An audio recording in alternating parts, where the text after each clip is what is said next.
In Matthew chapter 12, Jesus claims to be superior to any tradition or religion that the Jewish people have held.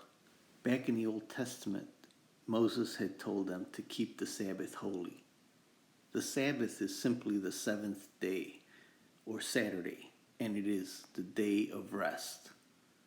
While the religious leaders are trying to accuse Jesus of breaking the Sabbath, Jesus claims that the Son of Man is Lord of the Sabbath. This term, Son of Man, is Jesus' favorite name for himself, and it is used over 80 times in the New Testament. It refers back to an Old Testament prophecy in Daniel. While the Sabbath was the main day of worship, the temple was the main place of worship. Referring to himself, Jesus says, "Something greater than the temple is here." The Pharisees were not convinced of his claims or his miracles up to this point, and so they asked for another sign.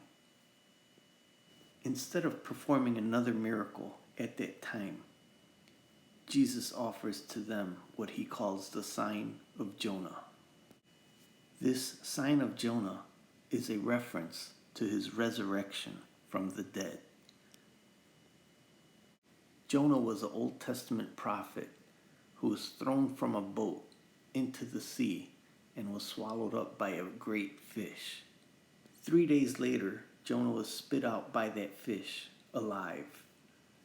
Referring again to himself, Jesus says, "Something greater than Jonah is here." Jonah preached to a town called Nineveh, and they repented. But many who heard Jesus and saw his miracles refused to accept him. There's another Old Testament reference in this passage.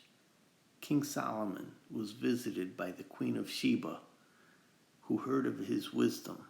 She brought Solomon gifts as she met with him. And after meeting with him, she said that his wisdom was greater than what was reported. Once again, Jesus says, "Something greater than Solomon is here."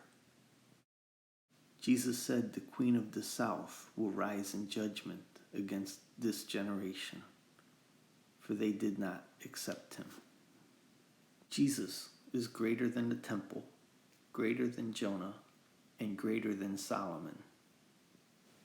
We all must recognize and accept him